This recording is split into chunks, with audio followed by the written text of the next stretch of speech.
Iceland is one of the most beautiful countries on Earth, and I was so grateful I'd have the opportunity to visit with my brother last October. Now, if you haven't already seen my list talking about the 10 most beautiful places to visit in the country, or my vlog series from Iceland, I'd highly recommend checking both of those out. In them, I promised I'd make a video talking about my 10 favorite waterfalls in the country. Waterfalls are one of my favorite things there are to see in nature, and Iceland has some dang good ones. I love how each of them is different from the next in terms of size, shape, color, and scenery. Understand that what makes a waterfall beautiful is highly subjective, so this might not be the same list as others who have also seen these 10 waterfalls. During our week in Iceland, we went to all corners of the country except for one, and that's this little portion in the top left corner called the West Fjords. I happen to know that there's a pretty outstanding waterfall here called Dynjande. Look at this thing. It's massive and almost impossible to imagine it actually being real. The next time I'm in the country, I'd love to see these falls, but until then, here are my top 10 waterfalls that I got to see in Iceland. And I apologize in advance for my poor Icelandic pronunciations. Number 10, Oxlarfoss. It's not this waterfall size and scale that gets it on this list, but rather its unique qualities and location. Oxlarfoss can be found at Thingvellir National Park in between these super cool rock walls, which formed because of the area's unusual tectonic and volcanic environment. It's also the only waterfall on this list that was partially human-made, as the river it comes from was moved hundreds of years ago into a ravine where it could provide water for members and visitors of the Icelandic parliament in the 9th century. When the river eventually changed paths, Mother Nature took it over the rock walls of Thingvellir National Park, which is certainly a very cool touch. It's for all these reasons that Oxlarfoss was able to claim a low spot on this list. Number 9, Szvartifoss. Located in Vatnajökull National Park, Szvartifoss is by far one of Iceland's most iconic waterfalls. Like Oxlarfoss, it's not this one size that makes it impressive, but its incredible basalt surroundings. Iceland easily had some of the most pronounced and beautiful basalt columns I'd ever seen, and to see a waterfall interacting with them was super cool. The 2-mile out and back trail takes you through some of the only foliage you'll see in Iceland, and since it was fall, they had started to change color a little bit. Some trees and bushes more than others, but I always point to the red bush next to a secondary waterfall as a prime example. This waterfall is called Hundafoss and was a wonderful complement to Szvartifoss in my opinion. I found the journey and destination to Szvartifoss to be very pleasant, and it only adds to the long list of reasons why Vatnajökull National Park was one of my favorite places I got to visit in Iceland. Number 8, Karnufoss. Located in one of the most visited regions in Iceland, just a few miles down the road from one of Iceland's most popular waterfalls, Karnufoss is one that weirdly flies under the radar. At 98 feet tall, it may not be as large as some of the waterfalls nearby, but there really is so much to love about this one. First and foremost, it's kind of in its own small canyon, making the short trail to get here already pretty interesting. Second, you can walk behind this one, which is something I always appreciate because it allows for a different perspective. And 3, it's got a pretty satisfying shape to it as it funnels together at the top before falling down into the river below. If you were already planning to visit the nearby Schoolofos, don't forget to make some time to see Karnufoss as well. Number 7, Hengifoss. Maybe the only waterfall I saw in Iceland that I honestly expected to be better than it was, Hengifoss was still very beautiful. It's become pretty iconic over social media because of its unique bright red volcanic rings which surround the waterfall. Except in real life, these aren't bright at all. They're definitely noticeable and still very cool, but in this case, it's more the waterfall itself which warrants it a spot on this list. At 420 feet tall, Hengifoss is actually the tallest waterfall we saw in the country and one of the tallest period. It requires a super fun and rewarding hike that's about 3 miles long with nearly 1,000 feet of elevation gain. There's a much smaller secondary waterfall along the trail called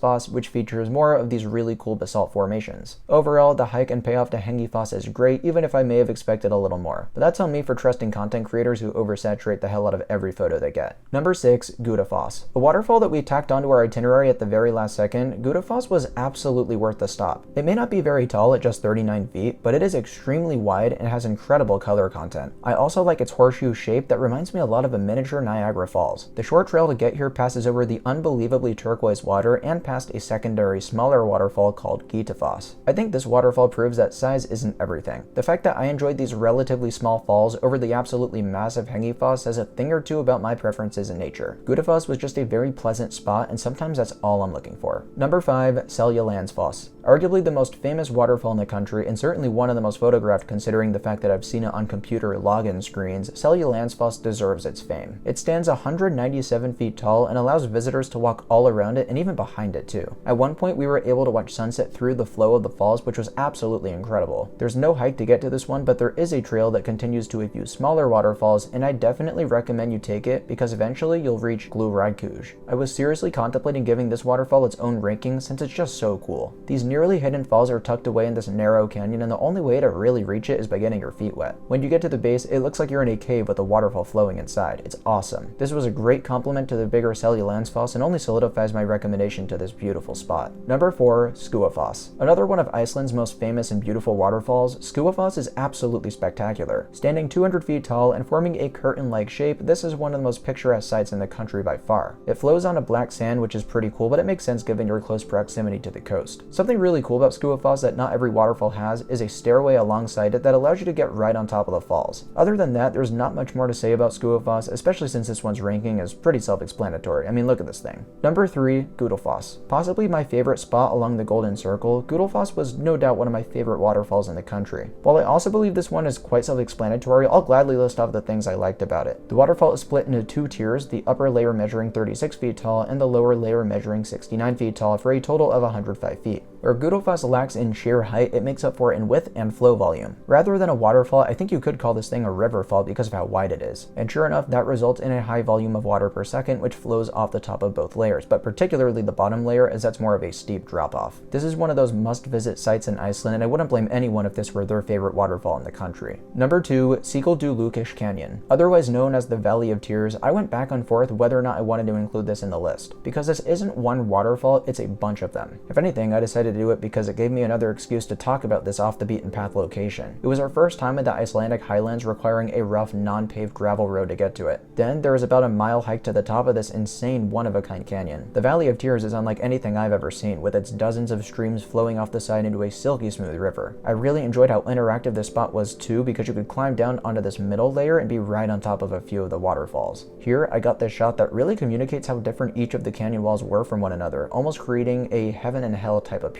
One side is more lush with tons of waterfalls flowing to the bottom, and the other side is dry and desolate with not a touch of water. But as cool as this was, I couldn't place it above my favorite waterfall in Iceland, Foss. It's what really convinced us to make the journey to northern Iceland, and sure enough, it was worth it. I have never in my life seen a waterfall like Foss, and none of the videos I captured can communicate the sheer scale and power of this one. As a matter of fact, Foss is considered Europe's most powerful waterfall because of its water flow times its fall distance. It flows 96,500 gallons of water per second, which is absolutely insane to think about. There's plenty of vantage points you can get of the falls, and the trail working its way around it even reaches a smaller upper falls called Cellulance. The other side, which is accessed by a super rough non-paved road, admittedly provides probably a better view of this one, but our side was likely better for viewing Foss, so that was okay. Plus, getting there with a paved road for once was very nice. Foss isn't just imposing and it isn't just powerful, it's quite grueling too. Something about its color and its desolate surroundings give kind of an eerie vibe, but it is so fitting for this place. You are in the absolute middle of nowhere with nothing but the roar of the falls blaring into your ears. Foss is not only my favorite waterfall in Iceland, but also my second favorite I've ever seen. That's how much I loved it. If you come to this beautiful country, I hope you get the chance to experience Foss and each of the waterfalls on this list. Hopefully you all enjoyed this video. If you did, please consider leaving a like on this one and subscribing to Travel Dash for more content like this in the future. Thank you all so much for watching, and I'll see you all in the next one. Bye guys.